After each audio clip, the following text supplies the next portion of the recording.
जो लोग कहते हैं कि तावीज़ से शुगर ठीक हो सकती है, इसमें कितनी हकीकत है? एज़ अ कुरान का तालिब इल्म कह लो या पढ़ने वाला कह लो, मुझे कुरान में शिफ़ा ज़रूर है, सूरह फ़ातिहा में बड़ी शिफ़ा है, ठीक है ना? सब कुछ है, तो वो आप ज़रूर करें। फ़ौरी ठीक कर देंगे, क्विक फिक्स ट्रीटमेंट्स हमारे पास मौजूद हैं आपका शुगर का। और ये बड़ा फ़िक्रा मशहूर है कि शुगर का जड़ से खात्मा। टाइटल स्टेटमेंट है जो कि लोगों को अटैक करने के लिए या अनएजुकेटेड लोगों को अटैक करने के लिए या लोगों को बेवकूफ़ बनाने के लिए, किसी भी किस्म माली फ़ायदा हासिल करने के लिए ये स्टेटमेंट बनाई गई है और इसको सेल किया जाता है। शुगर का ग़िज़ा से इलाज किया जा सकता है? हाँ, मैं ज़रूर अपने पेशेंट्स को इलाज के साथ, अद्वियात के साथ-साथ उनको ग़िज़ा का मशवरा देता हूँ, क्योंकि डायबिटीज़ जो है बज़ाते खुद जो है वो 3-4 चीज़ों से इसका कॉम्बिनेशन से इलाज किया जाता है। ये भी कहा जाता है कि इससे इसका जो है वो इलाज हो जाता है। आपने एक्सरसाइज़ की बात की, पेशेंट ने आके मुझे कहते हैं कि जी वो कई लोगों ने हमें कहा है, इनमें से कई डॉक्टर भी हैं, वो कहते हैं कि जी जो है ना ये मसल जो है, ये अगर नहीं होंगे, मसल वीक हो जाएँगे तो फिर शुगर हो जाएगी। शुगर के वज़ीफ़े भी लोग जो है वो बताते हैं। इसका कोई ताल्लुक है इस चीज़ से? मैं दवा देता हूँ और साथ में ना ड्यूरिंग एग्ज़ामिनेशन में सूरह फ़ातिहा पढ़ के उनको फूँकता हूँ। उनको नहीं पता चलता। बस दिल में पड़ी और उनके ऊपर एक हल्की सी फूँक मार दी। ठीक है? तो मैं बिलीव करता हूँ कि अल्लाह ताला की आयत में शिफ़ा ज़रूर है। होम रेमेडीज़ भी करते हैं बहुत से लोग ना। मैं तकरीबन हर दूसरे मरीज़ को मैं डाइट चार्ट भी दे रहा होता हूँ और उनको डिफ़रेंट किस्म की होम रेमेडी, जैसे चिया सीड का मैं काफ़ी वो कहता हूँ कि यार ये पानी पिएँ। जो हर तरफ से लूट रहे हैं उन पेशेंट्स को, जो उनके पास उनके हत्थे चढ़ जाते हैं। आप भी फेस करते होंगे, देखते होंगे, लोगों को भी सुनते होंगे, हम भी देखते हैं। बिला वजह के टेस्ट लिख के देना, उन टेस्टों के ऊपर हमें तो ये पता है कि कमीशन लगे हुए हैं। दवाइयाँ हैं, हमें ये पता है कि उनके ऊपर कमीशन लगे हुए हैं। ये अब ज़ाहिर है मेरी फ़ील्ड के बारे में आप सवाल कर रहे हैं, बल्कि मैं अगर उसको मुहावरतन कहूँ तो ये मेरे पेटी भाइयों के बारे में आप सवाल कर रहे हैं। मैं स्टार्ट करने से पहले इस बात पे मैं एक बात कहूँगा कि पाँचों उँगलियाँ बराबर नहीं होती। आपको भी ऑफर्स आती हैं कि जी आपको हम टूर देंगे, आप ये वाली दवाइयाँ रिकमेंड कर दें। होता है, ये फार्मास्यूटिकल इंडस्ट्री भी हमारा पार्ट है ना। ऐसे मरीज़ जब आपके पास आते होंगे जो फ़ीस अफ़ोर्ड नहीं कर सकते होंगे, तो उनको फिर कैसे ट्रीट करते हैं? ज़रूर चार्ज करता हूँ ताकि मेरी जो प्रिस्क्रिप्शन है दवाई में उसकी साइकी में ये चीज़ आ जाए, उस दिमाग में आ जाए कि इसमें कुछ ना कुछ पैसे ज़रूर लगे हैं, लिहाज़ा इसमें शिफ़ा है।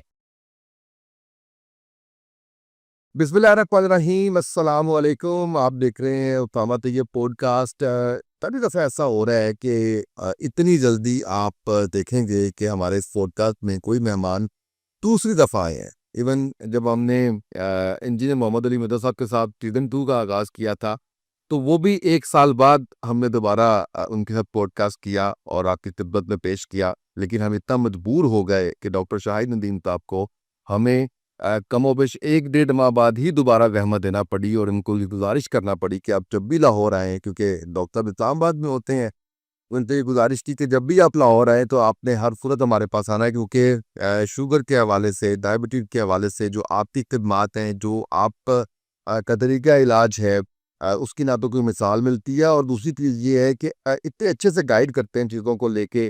कोई ऐसी होप नहीं दिलाते, कोई इस तरह से झूठी चीज़ नहीं करते जिसका कोई हकीकत में ताल्लुक ना हो, जैसे कि बाकी लोगों से हम सुनते चले आते हैं।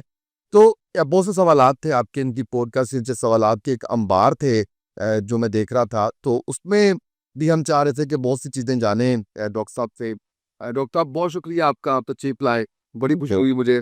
कैसे हैं आप? अल्हम्दुलिल्लाह, अल्लाह का शुक्र, मैं बिल्कुल ठीक-ठाक। टाइम मैनेजमेंट ठीक चल रही है? टाइम मैनेजमेंट मुश्किल हुई है, लेकिन रमज़ान की आपको पता है रूटीन्स है, डिफरेंट है और फिर बड़ी जल्दी लाहौर आना भी पड़ा। तो टाइम मैनेजमेंट मुश्किल है लेकिन कर ली है। अच्छा डॉक्टर साहब, मैं आज जो टॉपिक आपके साथ रखा है ना मैंने, वो ये रखा है कि बहुत से ऐसी मिसकंसेप्शंस हैं, और हो सकता है कि वो मिसकंसेप्शंस ना हो, वो वाकई में ऐसा होता हो, लेकिन मैं चाहता हूँ कि उसके ऊपर बात की जाए और जाना जाए आपसे कि हकीकत में क्या ऐसा होता है। तो सबसे पहले तो मैं आपसे ये जानना चाहता हूँ कि जब मैंने इस पे प्रोग्राम किया आपके साथ, तो उसके बाद बहुत से लोगों ने इस पर रब्ता भी किया मेरे साथ, बहुत से लोगों ने आपका राब्ता नंबर भी मांगा, आपका क्लिनिक का भी पूछा, और बहुत से सवालात भी आए हमारे इनबॉक्स में। टीम ने वो सारे मुझे इकट्ठे करके दिए, जिसके लिए मैंने कहा कि आपको दोबारा ज़हमत दी जाए। तो उसमें सबसे पहला सवाल ये है कि जो लोग कहते हैं कि तावीज़ से शुगर ठीक हो सकती है, इसमें कितनी हकीकत है? देखिए तावीज़ ज़ाहिर है अल्लाह ताला का कलाम है और तावीज़ 2 तरह के होते हैं। मैंने जो अपने बुज़ुर्गों से सुना है, मैंने देखा तो नहीं है, मैंने, लेकिन जो मेरी वालदा मुझे बताती थी कि ये तावीज़ 2 तरह के होते हैं। अब आप मुझे करेक्ट कर लें अगर आपके पास इन्फॉर्मेशन है। एक तो वो तावीज़ हैं जिसमें वाक़ई कुरानिक आयात जो हैं वो लिखी जाती हैं। मुख्तलिफ़ किस्म के वज़ीफ़े लिखे जाते हैं, कुरान की आयात ही होती हैं जो कि लिखी जाती हैं।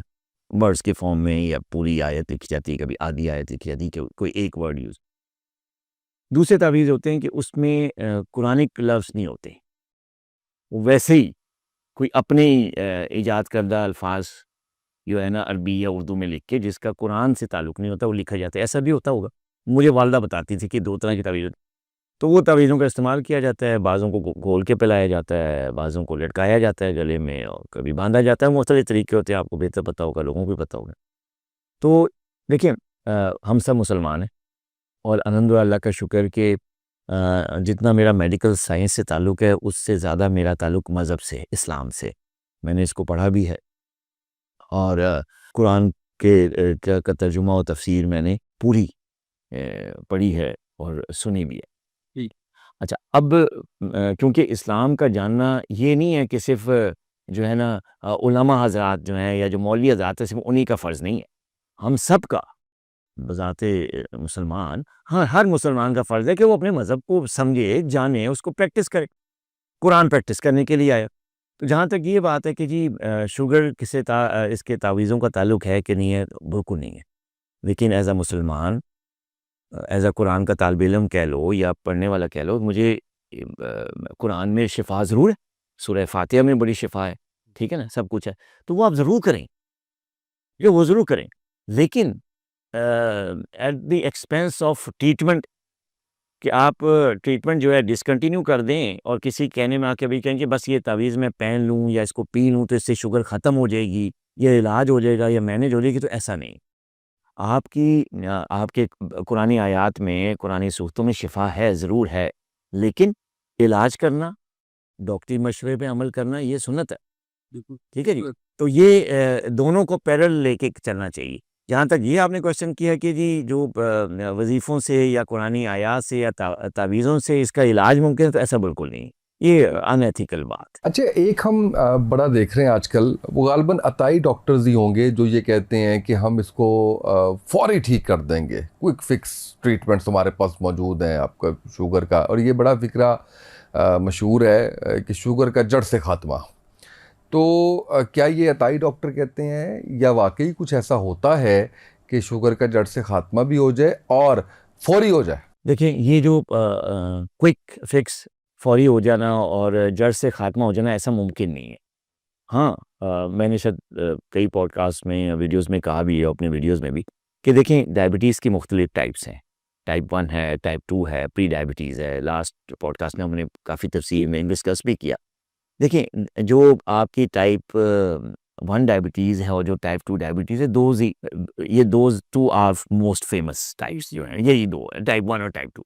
तो इन दोनों का खात्मा तो बिल्कुल ही मुमकिन ही नहीं है। इट्स नॉट एफडीए अप्रूव्ड चीज़, ठीक है ना? तो ये बिल्कुल गलत स्टेटमेंट है कि जड़ से खात्मा हो गया। ये सिर्फ़ एक, आप समझिए, एक टाइटल स्टेटमेंट है जो कि लोगों को अटैक करने के लिए या अनएजुकेटेड लोगों को अटैक करने के लिए या लोगों को बेवकूफ़ बनाने के लिए, किसी भी किस्म माली फ़ायदा हासिल करने के लिए ये स्टेटमेंट बनाई गई है और इसको सेल किया जाता है और बहुत ज़्यादा सेल किया जाता है। लोग बड़े पैसे कमा रहे हैं, जो क्वैक्स हैं या जो नॉन डॉक्टर हैं, वो स्टेटमेंट के साथ बहुत पैसे कमा रहे हैं। लेकिन कि जी जो है ना कि बहुत जल्दी इसका ख़ात्मा हो जाता है और ये जड़ से ख़त्म हो जाती है, तो ऐसा हकीकत से ताल्लुक़ नहीं है। मेडिकल साइंस में ऐसी कोई चीज़ नहीं है। अच्छा, ये बताएं कि एक और बात हम बहुत ज़्यादा सुनते हैं, क्योंकि मैंने स्टार्ट में कहा ना कि हम कुछ मिसकंसेप्शन पे बात करते चले आएंगे, और हो सकता है कि मैं कोई ऐसी बात करूं जिस पे आप कहें कि नहीं ये ठीक है, क्योंकि मैं तो अपने जो सवालात हैं उसके मुताबिक आपके साथ चल रहा हूं। अच्छा, इलाज बिलग़ज़ा हम हुकामा से सुनते भी रहे हैं, और आज अच्छा लगता है ये सुन के जब मेडिकल डॉक्टर भी एहतियात की बात करते हैं, खाने पीने में ग़िज़ा के बारे पे फोकस करते हैं कि अगर आपको फ़लाँ मसला चल रहा है तो फ़लाँ चीज़ से अवॉइड करें आप। पहले ऐसा शायद नहीं था, हकीम ज़्यादा इस तरह से किया करते थे। असल जो सवाल है कि शुगर का ग़िज़ा से इलाज किया जा सकता है? ये भी जैसे आपने कहा ना वज़ीफ़े से या जो है ना जो जड़ से उखाड़ने वाली बात है, तो ग़िज़ा से जो है ना इलाज, मुकम्मल इलाज इसका नहीं किया जा सकता। पहले तो ये बिग नो है। देखिए ये अभी ख़ास तौर पे आजकल इन दिनों में साल से ये स्टेटमेंट देखी गई है कि क्योंकि मेडिकली जो है ना, जो किताबों में मेडिकल बुक्स में जो है ये डायबिटीज़ जो है इट्स अ मेटाबॉलिक डिसीज़, मतलब ब्रॉडर जो क्लासिफिकेशन है ये मेटाबॉलिक डिजीज़ में आता है डायबिटीज़। कई और भी बीमारियाँ हैं जो मेटाबॉलिक डिजीज़ हैं, उनमें से एक डायबिटीज़ भी है, बड़ी कॉमन। जो मेटाबॉलिक डिजीज़ जो मेटाबॉलिज़्म का जो वर्ड है ना, उसको गलत इस्तेमाल किया जाता है। मेटाबॉलिज़्म का जब इस्तेमाल करते हैं वर्ड या मेटाबॉलिक कहते हैं, तो लोग समझते हैं शायद इसका ताल्लुक खाने से है या मैदे से है, ग़िज़ा से है। मेटाबॉलिक जो टर्म है या मेटाबॉलिज़्म जो है, इसको समझने की ज़रूरत है, क्योंकि इसी की बेस पे लोगों को बेवकूफ़ बनाया जा रहा है। हालाँकि मेटाबॉलिक डिज़ीज़ का ताल्लुक मैदे से नहीं है, मेटाबॉलिक डिज़ीज़ मेटाबॉलिज़्म जो है वो ऐसा प्रोसेस है, जिसमें जो भी हम खाते हैं, जब वो खा-पी के जब हज़म हो के उससे जो एनर्जी मिलती है और जो एनर्जी सेल में जाती है, इस पूरे प्रोसेस को मेटाबॉलिज़्म कहते हैं, ठीक है? तो इसका जो पहली स्टेज चलो जी मैदे में जा खाना चाहिए, मैदे से ही अब्ज़ॉर्ब होगा। तो इसको वे लोग समझते हैं कि शायद ये मैदे में गया है और खाना तो इससे कोई ताल्लुक ग़िज़ा से है या मेटाबॉलिज़्म से, ऐसा नहीं है। मेटाबॉलिक प्रोसेस जो है बड़ा एक बड़ा एक्सटेंसिव एक बहुत ही एक्सटेंसिव प्रोसेस है, बड़ा डिटेल और कॉम्प्लेक्स प्रोसेस है जिसमें खाना जो है मैदे में जाना खुराक का ये एक वन स्टेप है। उसके बाद अगले स्टेप में उसकी डाइजेशन है। उससे अगले स्टेप में उससे डाइजेशन से जो आपके इंग्रीडिएंट्स बनते हैं ब्लड में, हैं, उनसे उनसे एटीपी या उससे जो एनर्जी निकलती है वो है। वो एनर्जी सेल के अंदर कैसे एंट्री करती है वो एक अलग प्रोसेस है। ठीक है? और सेल उस एनर्जी को कैसे यूज़ करता है ये एक अलग चीज़ है। तो ये मुख्तलिफ स्टेप्स हैं, जो कि पहले स्टेप को मेटाबॉलिक कह के तो इसको मिसअंडरस्टैंड करके किया जाता है कि जी ये कोई ग़िज़ा से ताल्लुक है, ऐसा बिल्कुल नहीं है। हाँ, मैं ज़रूर अपने पेशेंट्स को इलाज के साथ, अद्वियात के साथ-साथ उनको ग़िज़ा का मशवरा देता हूँ, क्योंकि डायबिटीज़ जो है बज़ाते खुद जो है वो 3-4 चीज़ों से इसका कॉम्बिनेशन से इलाज किया जाता है। जैसे मैं कहता हूँ कि it's a combination of 3 things कि जी इसमें मेडिसिन है, फिर इसमें बैलेंस डाइट है, ग़िज़ा है, बैलेंस डाइट, और तीसरी चीज़ एक्सरसाइज़ है। अगर कोई ये कहे कि यार इसमें से 2 चीज़ें निकाल दो, कि जी दवा में निकाल दो, एक्सरसाइज़ में निकाल दो, सिर्फ़ फूड को या ग़िज़ा को पकड़ लो, तो ऐसा नहीं है। ये ग़िज़ाई बीमारी नहीं है, नॉट अ न्यूट्रिशनल डिज़ीज़, ये गलत स्टेटमेंट। बिल्कुल सही है। अच्छा, इसी तरीके से ये सारी चीज़ें जो हम डिस्कस कर रहे हैं अभी, उसमें एक्सरसाइज से इसका इलाज भी कहा जाता है, और वॉक से, रनिंग से, एक्सरसाइज करने से ये भी कहा जाता है कि इसका जो है वो इलाज हो जाता है। जी, जी, ये वही, बल्कि मैंने भी सुना है कई लोगों को जो मरीज़ आते हैं मेरे पास, सब कहते हैं वो आपको तो बहुत कुछ सुनना पड़ता होगा, बड़ा-बड़ा कुछ आके बताते होंगे, डॉक्टर साहब वो फलाना तवीज़ दिता से ठीक हो गया, मैं भी वो कर लवां, दवाई छाड़ देवां, ऐसा ही है ना? कि ऐसे ही बिल्कुल ऐसे ही है मेरे पास। बल्कि पेशेंट, ये जो आपने एक्सरसाइज की बात की, पेशेंट ने आके मुझे कहते हैं कि जी वो कई लोगों ने हमें कहा है, इनमें से कई डॉक्टर भी हैं, वो कहते हैं कि जी जो है ना ये मसल जो है, ये अगर नहीं होंगे, मसल वीक हो जाएंगे तो फिर शुगर हो जाएगी। ये इस तरीके से भी उन्होंने आके मुझे बताया कि जी आपके जो पट्ठे हैं, अगर ये कमज़ोर हो गए तो आपको डायबिटीज़ हो जाएगी। हालांकि पट्ठों की हेल्थ से डायबिटीज़ का मतलब ताल्लुक नहीं है उसकी होने से या ना होने से। हाँ, ये है कि जब डायबिटीज़ हो जाती है और वो अगर अनकंट्रोल रहती है तो पट्ठे वीक हो जाते हैं, मसल वीक हो जाते हैं, न्यूरोपैथी भी उसका एक पार्ट है। तो ये सारी चीज़ें हैं। लेकिन ये जहाँ तक कहना कि जी ये एक्सरसाइज़ से इसका इलाज मुमकिन, वो यही पार्ट ऑफ सोसाइटी है जो कि ये बात कह रहा है कि ये मसल से शुगर होती है, मसल्स कमज़ोर तो शुगर होगी, मसल स्ट्रॉन्ग तो शुगर नहीं हुई। ये वही पार्ट कह रहा है कि जी एक्सरसाइज़ का इलाज करें, मसल बनाएँ, डोले बनाएँ, तो आपकी शुगर ठीक हो जाएगी। जिम में आएँ और आपको मैं एक्सरसाइज़ बताता हूँ, ऐसा बिल्कुल भी नहीं है। इलाज जो है शुगर का कॉम्बिनेशन है 3 थिंग्स का, उसमें exercise one of the part है, बड़ा इंपॉर्टेंट पार्ट है। जैसे लेकिन ग़िज़ा आपने कहा जैसे कि पार्ट हो लेकिन सकता आप उससे इलाज इलाज नहीं कर सकते। अगर आप ये कहें कि जी आप मसल बना लेंगे या पट्ठे बना लेंगे या एक्सरसाइज़ कर लेंगे सिर्फ़, या किसी किस्म की एक्सरसाइज़ का कह दें कि जी टाँगें यूँ करके इस तरह कर लो और 2-3 डंबल उठा के आप बाइसेप्स बना लो या ट्राइसेप्स बना लो, इससे डायबिटीज़ बिल्कुल ख़त्म हो जाएगी या उसका इलाज पॉसिबल, तो ऐसा नहीं है, ऐसा। अरे डॉक्टर साहब, ये मोटापे के बारे में भी ये कहा जाता है ना कि मोटापा कम कर लो तो उससे भी ठीक हो जाएगी। जी, जी। या ये भी कहा जाता है कि फैमिली हिस्ट्री या तुम्हारी को थोड़ा ख्याल करो, अपना वज़न कम रखो ताकि बचो इससे। इससे क्या ताल्लुक है? जी, जी, बिल्कुल, इसका ताल्लुक है, बिल्कुल, मोटापे का ताल्लुक डायबिटीज़ है, ख़ास तौर पे टाइप 2 डायबिटीज़। प्री डायबिटीज़ जो बॉर्डरलाइन शुगर है उसका, और ग्लूकोज़ इंटॉलरेंस भी कहते हैं जिसको प्री डायबिटीज़, उसका और टाइप 2 डायबिटीज़ का बड़ा स्ट्रॉन्ग ताल्लुक है मोटापे से। तो जो डायबिटीज़ जो वज़न की वजह से होती हैं, और इसमें बेसिक जो प्रोसेस होता है, मैकेनिज़्म होता है अंडरलाइन, वो होता है इंसुलिन रेज़िस्टेंस। जो मोटे लोग होते हैं, जिनका वज़न ज़्यादा होता है, उनको जो प्री डायबिटीज़ होती है या टाइप 2 हो जाती है, बेसिक जो प्रोसेस है वो होता है इंसुलिन रेज़िस्टेंस। उनकी बॉडी में मोटापे की वजह से जो है इंसुलिन रेजिस्टेंस डेवलप होती है, और इंसुलिन रेजिस्टेंस की वजह से उनको जो है डायबिटीज़ हो जाती है। तो वो जो लोग हैं अगर अपना वज़न कम कर लें, जिनको वज़न की वजह से डायबिटीज़ हुई है या प्री डायबिटीज़ हुई है, तो उनकी शुगर रिवर्स हो सकती है, उनकी बीमारी बिल्कुल ठीक हो सकती है जब तक वो मोटे नहीं होते दोबारा। बिल्कुल ठीक है? लेकिन वो ये कह रहे हैं कि जी 100% ख़त्म हो गई है और मैं दोबारा बेशक कुछ भी खा के फिर दोबारा मेरा वज़न हो जाएगा, मैं शुगर ही नहीं, वो दोबारा हो जाएगी। ठीक है? तो मोटापे का ताल्लुक बड़ा स्ट्रॉन्ग है और ये इसको वज़न को कंट्रोल करना चाहिए, जिनको शुगर है भी या जिनको नहीं भी। मोटापा बज़ाते खुद एक बीमारी है, ओबेसिटी एक बीमारी है और इसका ताल्लुक भी metabolic it's a metabolic disease जो मेटाबॉलिक सिंड्रोम है उसमें वेट बहुत ज़्यादा काउंट करता है। आप एक्सरसाइज करते हैं, डाइट का ख्याल करते हैं, क्या करते हैं? हाँ। मैं एक्सरसाइज़ अभी से नहीं, मैं जब डॉक्टर नहीं भी था ना बचपन से तो मैं एक्सरसाइज़ करता था।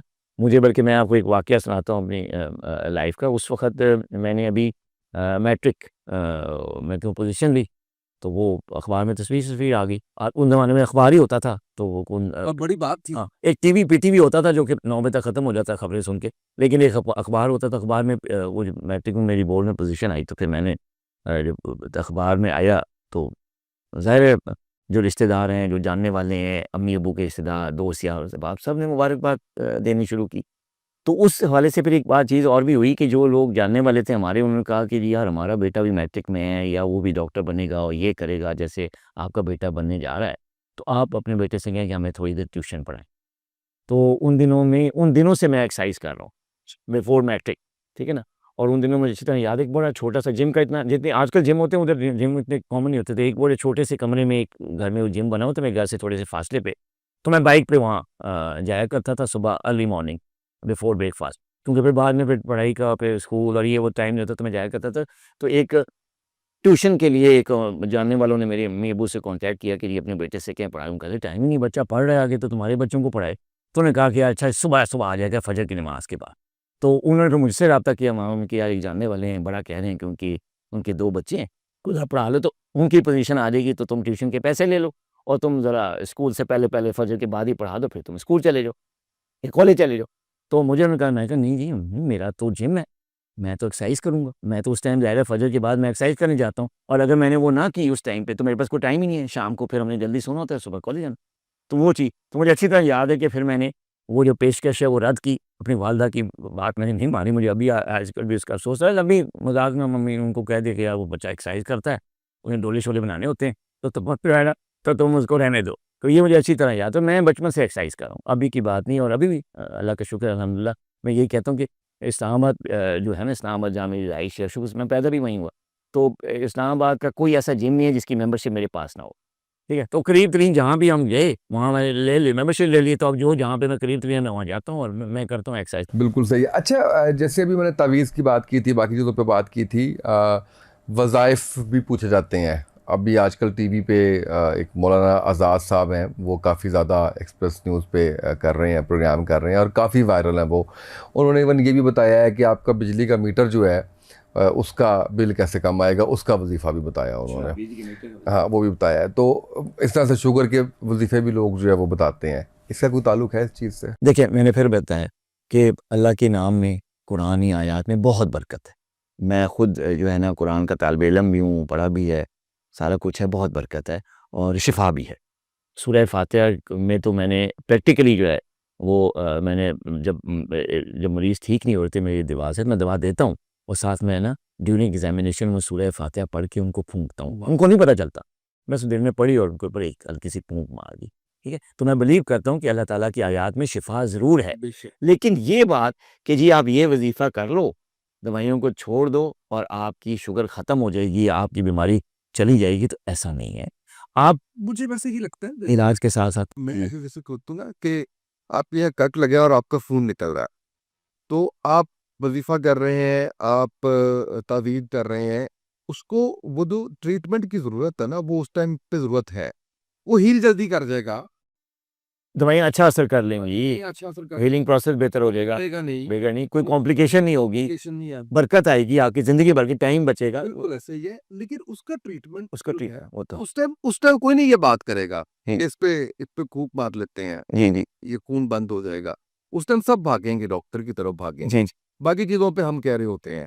ये मुझे अभी एक ख़्याल आया है कि मैं क्योंकि मैं भी मानने वाला हूँ, मैं खुदायत को भी मानने वाला हूँ, मैं तबीयत को भी मानने वाला हूँ। मैं समझता हूँ कि कुरान जो है, वो किताब-ए-शिफ़ा है।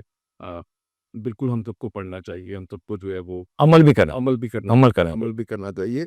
लेकिन ज़ाहिर है कि ये भी हमें कहा गया है कि साथ-साथ जो है वो जिस चीज़ की वर्क है, कोशिश है और हादसा से बचने का कहा गया है, ये सारा कुछ भी जो है वो साथ-साथ होना चाहिए। बिल्कुल होना चाहिए। मैं आपको एक इंटरेस्टिंग बात बताता हूँ। देखिए, मैं आपको वजह बताता हूँ कि ये जो थिंकिंग है ना कि जी आप जो कट लग गया है या कोई सर्जिकल ऐसा प्रोसेस है या ऑपरेशन है, उस पे नहीं कहेंगे कि आप व वज़ीफ़ा कर लो, डॉक्टर के पास ना जाओ। जो ऐसी बीमारी हैं जो कि chronic diabetes is a chronic disease, it's a progressive chronic disease जो टर्म यूज़ होती है किताबों में भी, it's a progressive chronic disease जिसका मतलब है कि इसने अब आपको अगर आ गई है, हो गई है तो ये चलेगी, ये लाइफ़ टाइम के लिए चलेगी। इससे पीछा नहीं छुड़ा सकते, अब ये चलेगी। ज़ाहिर है जब लंबे टाइम के लिए कोई ट्रीटमेंट चलती है और अगर आगे-पीछे सही इलाज नहीं करते तो वो अनकंट्रोल भी हो जाती है, प्रॉब्लम भी देती है, तो उसमें फिर ऐसी स्टेटमेंट्स आती हैं। कुछ अनएथिकल लोग, नॉन प्रोफेशनल लोग इस चीज़ में आते हैं कि आओ मैं तुम्हें ये करा दूँ, तो तुम्हारी ये प्रोसेस क्योंकि ज़ाहिर है मेडिसिन ने तो उसको एक रास्ता दिखा दिया, लेकिन प्रोसेस तो खत्म नहीं होगा ना, बीमारी तो रहेगी, चलेगी। तो लोग इस बात पे आते हैं कि यार ये खत्म क्यों नहीं हो रही? तो वो इस बात को, इस हकीकत को समझते नहीं हैं कि यार ये खत्म नहीं हो सकती, इट्स अ क्रॉनिक प्रोसेस, ये चलेगा, इसको कंट्रोल किया जाता है, इसको 100% क्योर नहीं है। इस बात को लोग एक्सेप्ट नहीं करते। जब एक्सेप्ट नहीं करते इस बात को, तो वो क्या है कि वो हीले-बहाने, दूसरे रास्ते, कोई नेगेटिव पाथवेज़, कोई इधर-उधर का रास्ता देखते हैं और उधर फिर ये लोग आ जाते हैं, जो कि वज़ीफ़े के नाम पे किसी खुराक के नाम पे, एक्सरसाइज़ के नाम पे जो है उनको प्रॉपर ट्रीटमेंट से हटाकर उनको एक गलत ट्रैक पे लगा देते हैं, जिससे उनकी सेहत ख़राब होती है। कई लोग दूसरी कॉम्प्लिकेशन का शिकार हो जाते हैं। होम रेमेडीज भी करते हैं बहुत से लोग ना, वो उससे फर्क पड़ता है। बिल्कुल, बिल्कुल होम रेमेडी से पड़ता है और मैं तकरीबन हर दूसरे मरीज़ को मैं डाइट चार्ट भी दे रहा होता हूँ और उनको डिफरेंट किस्म की होम रेमेडी जैसे चिया सीड का मैं काफ़ी वो कहता हूँ कि यार ये पानी पिएँ, इससे इंसुलिन रेजिस्टेंस कम होती है, इससे आपको फाइबर भी मिलता है। फाइबर से आपका जो आपका डाइजेशन का प्रोसेस है, वो स्लो होता है। कार्ब्स स्लोली एब्ज़ॉर्ब होते हैं, स्लोली स्पाइक्स आती हैं, आहिस्ता-आहिस्ता शुगर बढ़ता है। ऐसी कई होम रेमेडीज़ जो है मैं खुद करता हूँ जैसे अगर नहीं होती वॉक अगर कोई नहीं करता, तो ये भी एक होम रेमेडी है। अच्छा यार तुम टाइम निकाल के जो मस्जिद जो है तुम बजाय बाइक पे जाने की, गाड़ी के जाने के तुम पैदल चल जाओ। ये एक होम रेमेडी थी। एक्सरसाइज़ को लाना है ना ज़िंदगी में। तो मैं कहता हूँ उनको बल्कि लिख के भी देता हूँ कि यार अगर तुम ये दवाइयाँ टाइम पे लो और साथ में ये स्टेटमेंट लिखी होती है कि नमाज़ों के लिए आप पैदल मस्जिद जाएँगे और पैदल वापस आएँगे। यानी जब टाइम नहीं है उनके पास एक्सरसाइज़ करने का या जिम करने का तो मैं उनको कहता हूँ यार मस्जिद तो ज़ाहिर ऑफ़िस में हो तो ऑफ़िस मस्जिद तो जाओगे नमाज़ पढ़ के जी, तो नमाज़ पैदल जाओ, पैदल आओ।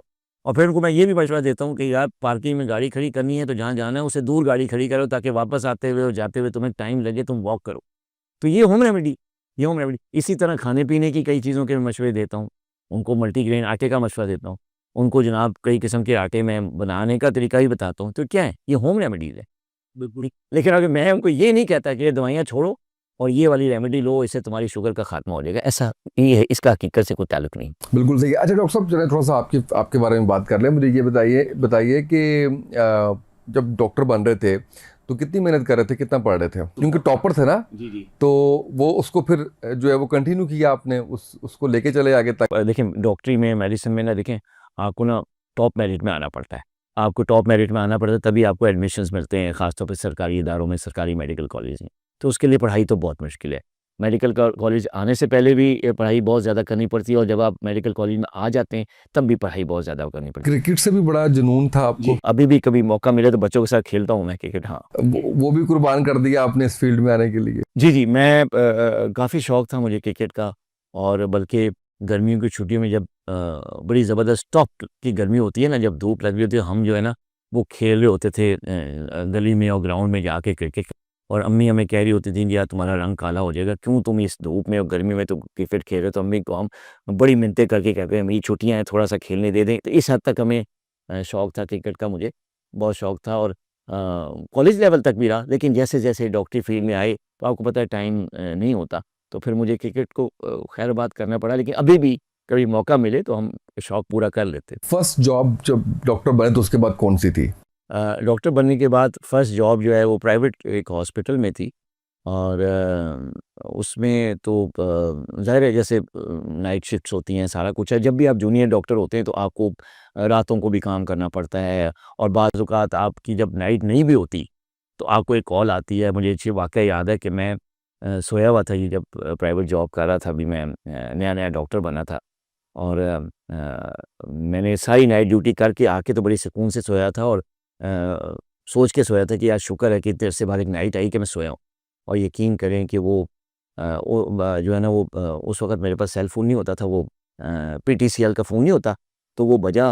मुझे दूर से आवाज़ आई, कमरे में नहीं था, तो फिर नॉक होना शुरू हुआ, तो अम्मी मेरी कमरे में आई बेडरूम में और मुझे जगाया उन्होंने कि ये वो तुम्हारे हॉस्पिटल से फ़ोन आया है। मैं आँखें मैंने कहा हॉस्पिटल, मैं तो मेरी ड्यूटी नहीं है। तो अम्मी कहती नहीं ड्यूटी है, कुछ है, तुम सुनो फ़ोन। और रात के 2 बजे थे या 1 बजे था, कोई ऐसा ही था। तो मैंने फ़ोन उठाया तो पता चला कि जी तुम ड्यूटी पे आओ। तो मैंने कहा जी सर मैं तो, मेरे हमारे हेड ऑफ़ डिपार्टमेंट थे। मैंने कहा सर मैं तो ड्यूटी करके आया हूँ, मेरी तो आज ड्यूटी नहीं है। आप बेशक रोटा चेक कर लें। कहते नहीं वो रोटा तो है, वो जिन साहब की ड्यूटी थी, वो मेरे कोलीग ही थे, वो बीमार हो गए। उनको बुखार हो गया है, तो वो जाना पड़ गया घर। अब केसेज़ आ रहे हैं इमरजेंसी में और तुम आओ। तो मुझे अब यकीन करें रात को 2 बजे उठ के तो वो जाना पड़ा। हम मसीहाई कहते हैं, मसीहा कहते हैं डॉक्टर को। लेकिन कुछ बदकिस्मती ऐसी है, एक तो हो गए अताई डॉक्टर्स, उनको तो हम बिल्कुल ही साइड पे कर देते हैं। एक वो हैं जो डॉक्टर की यूनिफॉर्म में, डॉक्टर के कपड़ों में, वो मैं क्या लफ्ज़ यूज़ करूं, बड़ी मादर खात मैं भेड़िया भी कह सकता हूं, जो हर तरफ से लूट रहे हैं उन पेशेंट्स को जो उनके पास उनके हत्थे चढ़ जाते हैं। आप भी फेस करते होंगे, देखते होंगे, लोगों को भी सुनते होंगे, हम भी देखते हैं। बिला वजह के टेस्ट लिख के देना, उन टेस्टों के ऊपर हमें तो ये पता है कि कमीशन लगे हुए हैं। दवाइयाँ हैं, हमें ये पता है कि उनके ऊपर कमीशन लगे हुए हैं। अब आपने कुछ भी, कोई भी आपने जो है वो प्रिस्क्रिप्शन है उसके ऊपर आप फीस अलग ले रहे हैं। तो आप नहीं समझते कि कमर्शलाइजेशन आ चुकी है इस फील्ड के अंदर, जो एक आज जिस दौर की आप बात कर रहे हैं, आज का शायद डॉक्टर जो है, जो अभी ग्रेजुएट हुआ है, वो शायद उस तरीके से नहीं होगा कमिटेड कि ठीक है ओके मैंने इतने रातों से मैं कर रहा हूँ और मैं एक रात मुझे मिली है तो फ़ोन आ गया तो मैं उठ के जो है वो चला जाऊँ। उसको बस जो है वो किसी भी तरीके से आवाम से जो है वो इकट्ठा कर लिया जाए। जी, हम देखें ये अब ज़ाहिर है मेरी फ़ील्ड के बारे में आप सवाल कर रहे हैं, बल्कि मैं अगर उसको मुहावरतन कहूँ तो ये मेरे पेटी भाइयों के बारे में आप सवाल कर रहे हैं। मैं स्टार्ट करने से पहले इस बात पे मैं एक बात कहूँगा कि पाँचों उँगलियाँ बराबर नहीं होती। बिल्कुल ठीक ठीक है ना? अग्री पाँचों उँगलियाँ किसी भी फ़ील्ड में, अग्रीड आप अपनी फ़ील्ड में देख लें, मीडिया की फ़ील्ड में देख लें, पाँचों उँगलियाँ बराबर नहीं हैं। अच्छे लोग भी होते हैं, बुरे लोग भी होते हैं। हमारी फ़ील्ड में भी अच्छे लोग भी हैं, बुरे लोग भी हैं। कई डॉक्टर्स ऐसे हैं जो मेरे उस्ताद भी हैं, जिनसे मैंने पढ़ा पढ़ा भी है, प्रोफ़ेसर्स हैं, ठीक है ना? और उन्होंने पढ़ाया, अब तो रिटायर हो गए, ठीक है ना? बहुत अच्छे डॉक्टर्स, कमर्शियलिज़्म नहीं है, ठीक है ना? कोई फ़ीस दे रहा है, नहीं दे रहा, उन्होंने उनका इलाज करना है, ऐसे डॉक्टर भी हैं।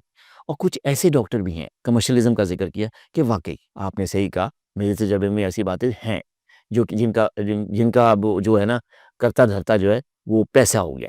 आपको भी ऑफर आती हैं कि जी आपको हम टूर देंगे, आप ये वाली दवाइयाँ रिकमेंड कर दें, लैब्स राब्ता करती हैं जी इतने टेस्ट होंगे तो आपको ये दिया जाएगा, करते हैं? होता है, देखिए मैं आता है लेकिन मैं एक्चुअली अवॉइड करता हूँ।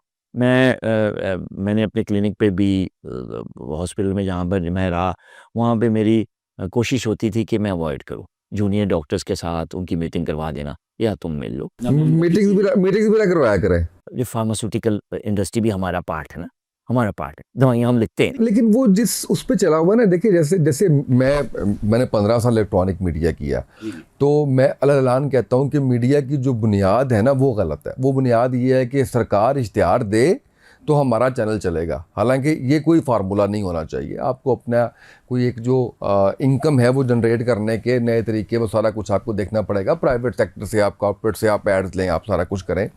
इसी तरीके से फार्मास्यूटिकल ने जो तरीका उनका है सेल करने का, उस पे एतराज़ है ना। फार्मास्यूटिकल पे तो एतराज़ नहीं है, देखें वो दवाइयाँ बना के दे रहे हैं, मैं समझता हूँ वो भी मसीहाई कर रहे हैं। अगर वो सही तरीके से उसको कर रहे हैं, वो सही उसमें इंग्रेडिएंट्स डाल रहे हैं, सारा कुछ कर रहे हैं, लेकिन अगर वो इस बात के ऊपर कि जी ये दवाई बस एवरेज सी दवाई है, डॉक्टर साहब ये बेचें, आपको इस पर 20, 30, 40, 50% कमीशन मिलेगा, वहाँ पे आके फिर जो है वो होता है। ये गलत प्रैक्टिस है, ये अनएथिकल प्रैक्टिस है और ये ठीक नहीं कर रहे। ये जो भी डॉक्टर्स कर रहे हैं, ठीक है ना? लेकिन सारे ऐसा नहीं कर रहे, ठीक है? सही है जहाँ तक मेरी बात है, मैंने आज तक कभी भी किसी भी कंपनी के साथ कोई मुआहिदा नहीं किया, ना ही किसी हाँ, जो medicine efficacy wise, action wise, price wise अगर अफोर्डेबिलिटी उसकी है, लोग उसको अफोर्ड कर सकते हैं, उसका एक्शन अच्छा है, उसकी एफिकेसी अच्छी है, वो डिज़ीज़ को कंट्रोल करती है, ख़ासतौर पे डायबिटीज़ के हवाले से, तो मैं लिखता हूँ।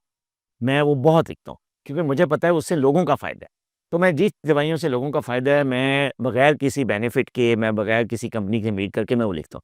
लेकिन ऐसी जैसे एवरेज मेडिकेशन है, जिसका इतना इफ़ेक्ट भी नहीं है, जिसकी कॉस्ट भी ज़्यादा है और वो शेयर सिस्टम के साथ लोग और डॉक्टर्स को बताया जाता है, वो देते हैं, मैं इसके खिलाफ हूँ। बिल्कुल। और मैं इसके खिलाफ हूँ और मैं अपने दोस्त जो डॉक्टर हैं, कोलीग हैं, उनको मैं मना भी करता हूँ।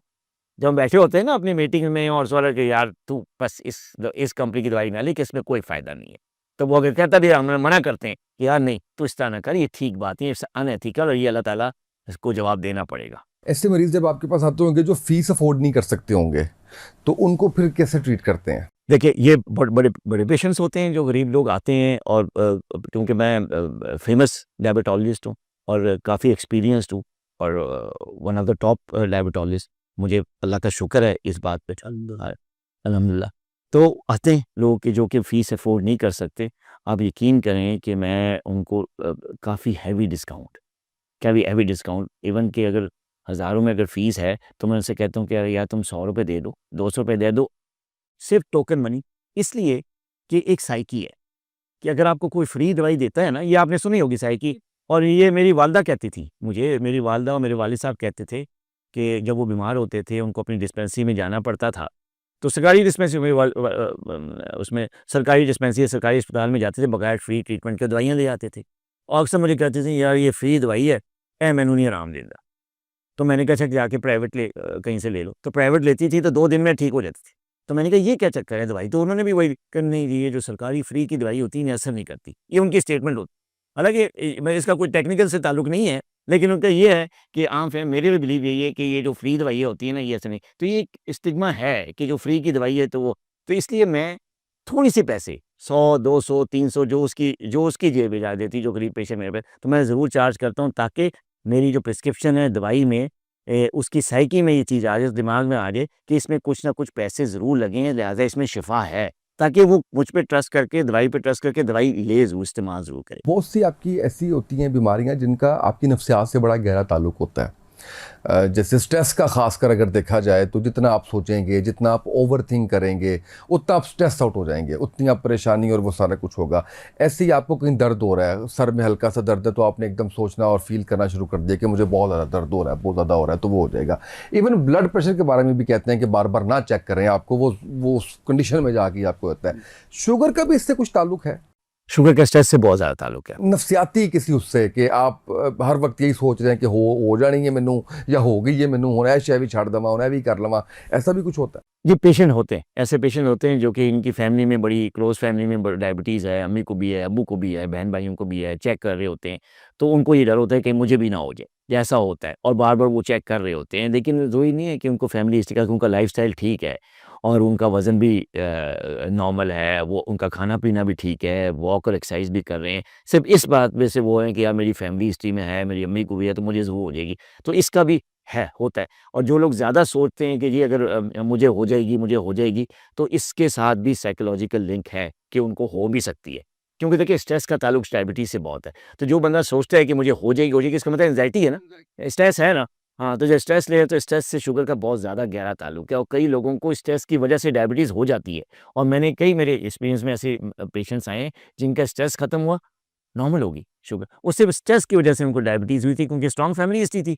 किसी टेंशन में आए और जब टेंशन में आए तो शुगर लेवल हाई रहना शुरू हो गया। जैसे ही वो टेंशन ओवर हुई, ख़ास तौर पे इकोनॉमिक टेंशन्स, माली जो कारोबारी चीज़ें होती हैं, वो ओवर हुई, ठीक हो गई। तो स्ट्रेस का बहुत गहरा ताल्लुक है। बिल्कुल ठीक है। अच्छा डॉक्टर साहब, आखिरी सवाल जो मेरा आपसे है, बल्कि चलिए सेकंड लास्ट कर लें।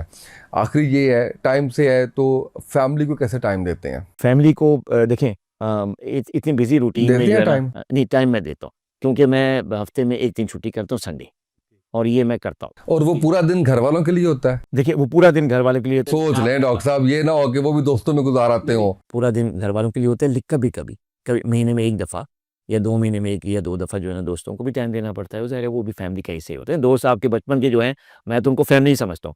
जो बचपन के दोस्त हैं वो फैमिली समझता हूँ, लेकिन बहुत कम टाइम देता हूँ, बहुत कम देता हूँ। उनकी भी शिकायत होती है। जिस तरह फैमिली वाले मुझसे शिकायत करते हैं कि टाइम नहीं देते, इस तरह जो मेरे दोस्त हैं बचपन के, उनकी भी एक ही शिकायत है मुझसे कि यार तू तू आता नहीं है। मैं बुलाता तो आता नहीं है, तो मैं कहता हूँ आया तो था, कहता है वो महीने पहले आए थे।